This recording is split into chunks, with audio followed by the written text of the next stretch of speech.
Hi everybody, welcome to this week's Stalking the Wild Auto Harp. I'm Hal Weeks, and this week I'm going to wax philosophical for you. And I want to talk a little bit about AIS, Auto Harp Inadequacy Syndrome. And it's real. I feel your pain. It's happened to me a bunch. And I wanted to talk to you a little bit about where it might come from, both in my own eyes and in the eyes of musicians and other people who work with auto harp players or who refuse to work with auto harp players. Now, I have another video out there. It is called, Is It a Real Instrument? And I refer you to that video, all right? Because, yes, it's absolutely a real instrument. But there's a lot of ignorance. There's a lot of copping out on auto harpists' part. Two, first of all, I want to ask a question. Was auto harp something that you picked up with sort of a notion of skirting some of the more difficult things about being a musician? Stuff like practice, music reading, theory, discipline, blisters, some of the tougher things of learning to play an instrument, playing all those scales over and over again for years just in order to be good. You see an auto harp, you go, oh, that looks like something that I could pick up and I could play. So no shame in that, because we all have things that we want to do, and we choose sometimes to go, okay, well, that's kind of hardcore. I'm going to go this easier way. All right? And auto harp is one of the instruments that picks up people that way. And I think there's a good number of us who are that way. Another question. Was auto harp something you picked up thinking it would be easy? Play by numbers, perhaps. And then it turned out to be harder than you thought.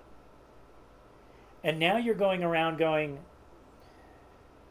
yeah, I play the auto harp. I'm just going to hang out in the back. Auto harp inadequacy syndrome around real musicians comes up, and I think it comes from a number of things. First of all, it comes from within us. We don't know our scales. We haven't been disciplined.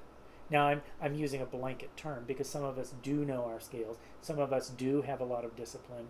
Some of us have played many, many other instruments. I'm talking about some of the places that inadequacy comes from. We don't know what builds chords. We don't know what's going on under our chord bars. We don't understand a lot about music. And so we get around musical people who know a lot about music, and we feel inadequate. Then there's the way they treat us. They look down at us because they look at us and they see push-button music. Okay? And that we have skirted. We didn't have to learn how to form an A minor chord. We just push a button. And that's what happens is we get things in a different order. We get this handy little button that says A minor, G major, G7. Heaven forbid somebody ask us to play a G major 7 or an E minor 7. Number one, we can't do it. We don't even know what that is. All right? Auto harp inadequacy syndrome. We get the label first, and some of us never progress underneath the chord bars to find out what's in that A minor. What makes it a minor and not a major? What's the difference?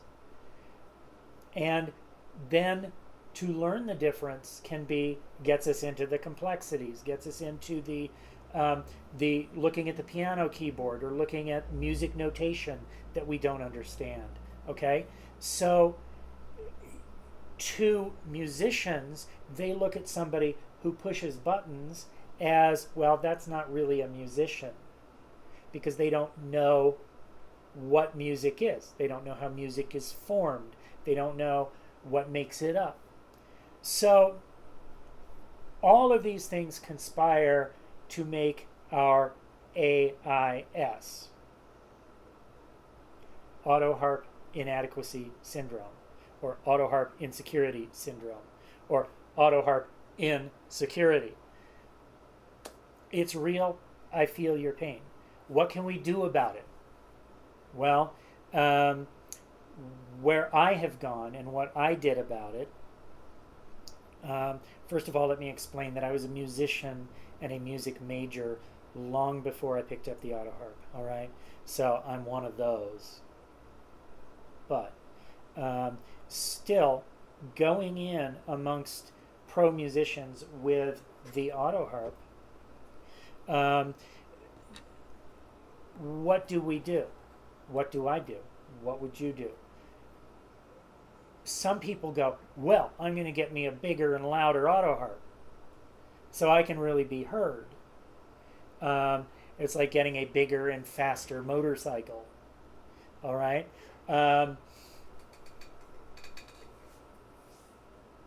But we can, if we continue just playing chords in the back, our music only comes up to a certain level. And we don't take on the things that make us musicians, that understand and speak the language of music, so that we know what makes up our chords. We know what makes up our scales. We take on learning to play melody. That's a big one. Because a lot of times when a musician looks at an autoharp, they think, it's a harpsichord, which reveals their ignorance. But also they're thinking chords, harp, chords, harpsichord, and they think it's about chords, and chords that just happen when you push a button. So all of a sudden you pull out your harp and you whip off a melody, they go.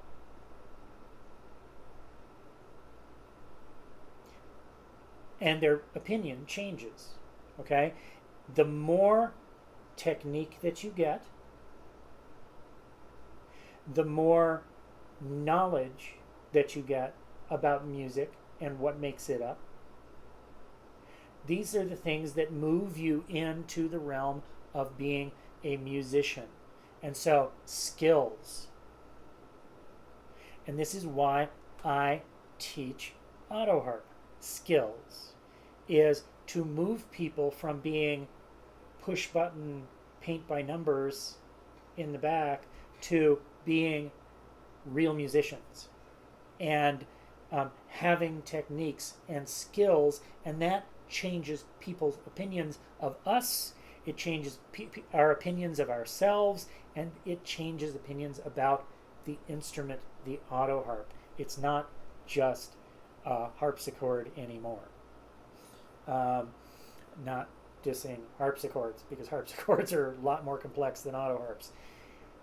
But you get my point. It's not just for chords. The more techniques we have, the more different things that we can do. Now, on the opposite end of this, there is a show-off syndrome, okay? Mea culpa, all right? I'm learning that as you get more and more and more and more techniques, you get more and more and more and more show-offy, or you can, and then you've got another problem where you have to do less, and less is more. And that's why I have videos on less is more that are advanced videos. And right after I make this video, I'm going to make one of them. So you'll see that coming out in a few weeks. So this is a little bit about autoharp inadequacy syndrome. Is it the autoharp that's being perceived as inadequate? Or is it you that's being perceived as inadequate? And I ask this of you, and I ask this of other musicians outside of us. I ask this of myself. Is it me that's inadequate or perceiving myself as inadequate, or is it other musicians that are perceiving me as being inadequate? There are musicians, groups who don't want to let the autoharp in. We run into this pretty quickly in jam sessions and groups that have a flavor. For example, bluegrass purists don't like to be open-hearted, open-minded about autoharp, which to me is really weird because Carter family, they were pre-bluegrass, but big part of mountain music history and bluegrass came from them, so it's their roots. But a lot of times they don't even know what it is. All right?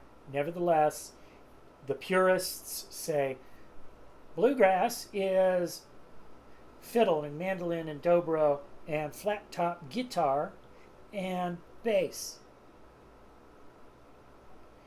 And then there's the Irish musicians who say pert near the same thing, except with an Irish accent. But they include some other instruments. They talk about the penny whistle. They talk about the bodhrán. By the way, the bodhrán is only about 100 years old. It was not used in Irish music prior to that. I've researched it because I've got one over there, and I was looking at it, considering it a traditional instrument. These are the closed-minded types, the purist types. Then there's people who are more open and accommodating to this. And okay, maybe, yes, it's less traditional to have the autoharp in Irish music, but certainly not in bluegrass or old-time music. However, bluegrass is seen as what Bill Monroe formed. And he formed it with a certain ensemble, and the big bluegrass group Hot Rise had an electric bass player, and for the longest time they were not accepted in traditional bluegrass circles, and I think maybe sometimes they're still not, and yet they have proved themselves, and they're a big bluegrass draw at bluegrass festivals even today when they get back together. So that's a little bit on autoharp inadequacy, and it's a very real thing that happens. Get your technique, start brushing up, bring it up, and if you are just starting off in your music career and you are doing it on autoharp, really take on melody playing, take on interesting picking patterns, take on going backwards with your picks and doing some things that really show you off and prove to people that you are a musician's musician and that you are doing things besides just strumming on your autoharp. All right, you'll do the autoharp a favor, you'll do yourself a favor, you'll do your own self-regard a favor, and it's fun. So challenge yourself to add more and more adequacy to what you do.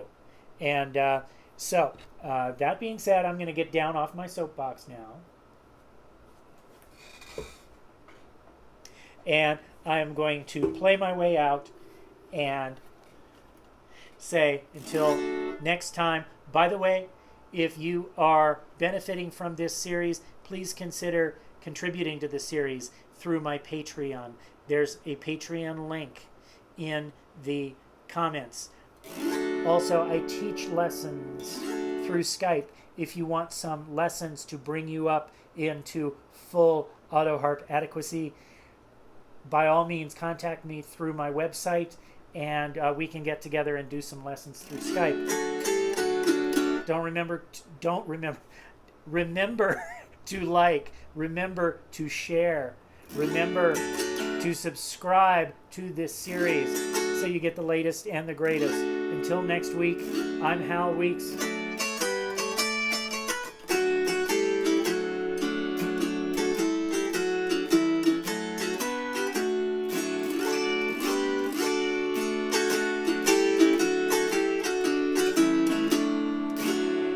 Bye-bye.